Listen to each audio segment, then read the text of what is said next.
இப்போ வந்து நம்ம 11வது சம் பார்க்க போகிறோம். அதில் என்ன கொடுத்துருக்காங்கன்னா, ஒரு கூடுதொடர் வரிசையில் அமைந்த அடுத்தடுத்த 3 உறுப்புகளின் கூடுதல் 27 மற்றும் அவற்றின் பெருக்கல் பலன் 288 எனில் அந்த 3 உறுப்புகளை காண்க அப்படின்னு சொல்லியிருக்காங்க.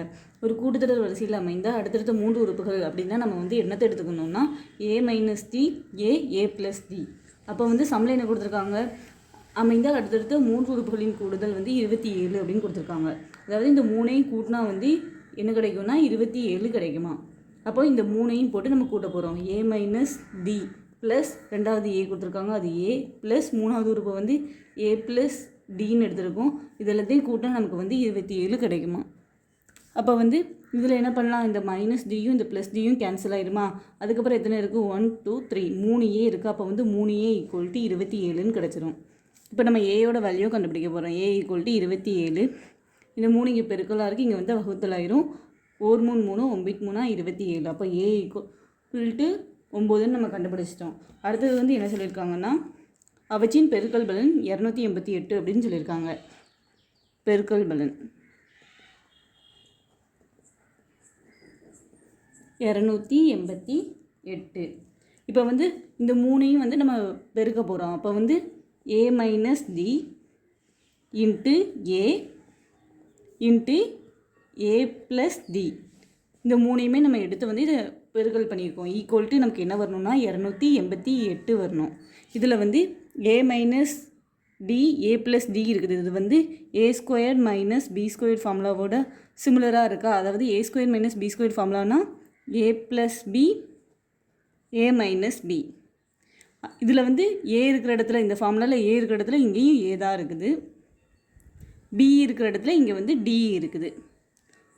அவ்வளோதான் டிஃப்ரெண்ட். அப்போ வந்து இந்த சைடு நம்ம இது ரெண்டையும் நம்ம எப்படி எழுதிக்கலாம், a ஸ்கொயர், ஏன்னா இங்கே a இருக்கிற இடத்துல a தான் இருக்குது, ஆனால் இங்கே b இருக்கிற இடத்துல இங்கே d இருக்கா. அப்போ வந்து மைனஸ் டி ஸ்கொயர் அப்படின்னு நம்ம எழுதிக்கிறோம். இதுக்கப்புறம் இந்த a வந்து மிச்சம் இருக்குது, அதை நம்ம வந்து அப்படி எழுதிக்கிறோம். இங்கே ஈக்குவல் டு 288 அப்படின்னு எழுதியிருக்கிறோம். இப்போ வந்து நமக்கு a ஈக்குவல் டு 9ன்னு நமக்கு தெரியுமா. அந்த 9 இதில் சப்ஜெக்ட் பண்ண போகிறோம். இந்த a இருக்கிற இடத்துல நம்ம 9 போட்டிருக்கோம், இந்த a ஸ்கொயர் இருக்கிற இடத்துல நம்ம 9 ஸ்கொயர் போட்டிருக்கோம். மைனஸ் டியோட வேல்யூ தெரியாது, அதனால் நம்ம டி ஸ்கொயர் அப்படி போட்டுக்கிறோம். Equal to 288. இப்போ வந்து இதில் என்ன இருக்குன்னா 9 square minus D square is equal to 288ன்னு இருக்குது. இந்த 9 வந்து இது ரெண்டுக்குமே பொதுவாக தான் இருக்குது. அப்போ வந்து இது இங்கே 9 இங்கே பெருக்கல்ல இருக்கா, இந்த சைடு போனால் வகுத்தல் ஆயிருமா. அப்போ வந்து 288 வகுத்தல் 9 அப்படின்னு ஆயிரும். மிச்சம் இங்கே என்ன இருக்குது, 9 ஸ்கொயர் மைனஸ் டி ஸ்கொயர். இங்கே இருக்கிற பெருக்கல் இருக்கிற அந்த 9 மட்டும் இங்கே போய் வகுத்தல் 9 ஆகிட்டு. இப்போ வந்து இது 9வது பாட்டில் வந்து நம்ம வகுத்த நமக்கு என்ன கிடைக்குன்னா 9 9 9 18 39 27. அப்போ மிச்சம் 1 இருக்கும், 9 18.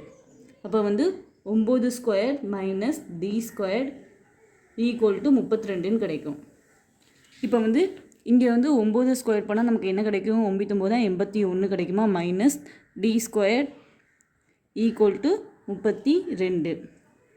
இப்போ வந்து நம்ம டி வந்து ப்ளஸ் ஆகணும்னா டி இந்த சைடு வந்தால் ப்ளஸ் டி ஸ்கொயர்ட் ஆயிரும். இங்கே ஏற்கனவே 81 இருக்குது, இந்த 32 இந்த சைடு வந்தால் மைனஸ் 32 ஆயிரும். அப்போ வந்து d squared is equal to 49 அப்படின்னு கிடைக்கும். அதாவது 81லேருந்து 32 நம்ம வந்து மைனஸ் பண்ணால் நமக்கு வந்து 49 கிடைக்கும். இப்போ வந்து இங்கே டியை மட்டும் வச்சுட்டு இந்த ஸ்கொயர் இந்த சைடு போனால் ரூட் ஆயிருமா. அப்போ வந்து ரூட் 49 ஆயிரும். அப்போ வந்து ரூட்லேருந்து 49 வெளியெடுக்கணும்னா 7 7 49. அப்போ வந்து 7ன்னு வந்துடும். இங்கே ரூட்லேருந்து வந்ததுனால இது வந்து ப்ளஸ் ஆர் மைனஸ் 7ன்னு ஆயிரும். அப்போ வந்து D equal to plus or minus 7ன்னு நம்ம கண்டுபிடிச்சிட்டோம்.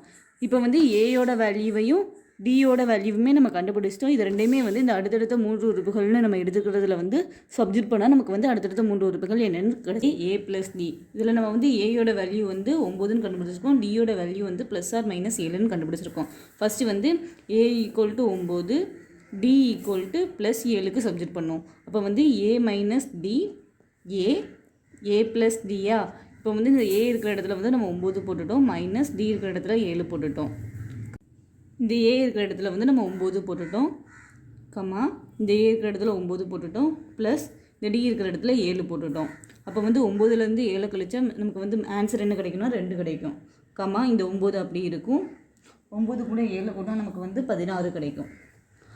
இப்போ வந்து நம்ம டி ஈக்குவல் டு ப்ளஸ் 7க்கு கண்டுபிடிச்சிட்டோம். அடுத்தது வந்து a equal to 9, D equal to minus 7க்கு கண்டுபிடிக்க போகிறோம். இதுக்கும் அந்த அடுத்தடுத்த 3 உறுப்புகள் அதே தான் a minus d a plus d. இப்போ வந்து நம்ம a இருக்கிற இடத்துல 9 போட்டாச்சு, மைனஸ் இந்த மைனஸ் அப்படியே போட்டுட்டோம். அதுக்கிற வந்து இந்த டி இருக்கிற இடத்துல வந்து -7 போட்டிருக்கோம், கமா இந்த a இருக்கிற இடத்துல 9 போட்டிருக்கோம், கமா இந்த a இருக்கிற இடத்துல 9 போட்டிருக்கோம். இந்த டி இருக்கிற இடத்துல இந்த ப்ளஸ் அப்படி இருக்குது, இந்த டி இருக்கிற இடத்துல வந்து நம்ம -7 போட்டிருக்கோம்.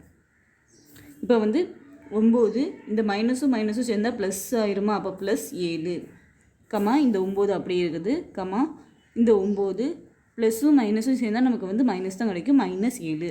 அப்போ வந்து 9ஐயும் 7ஐயும் கூட்டினா நமக்கு வந்து 16 கிடைக்குமா, கமா இந்த 9 அப்படியே இருக்கும். இந்த 9லேருந்து 7 கழிச்சா நமக்கு வந்து 2 கிடைக்கும்.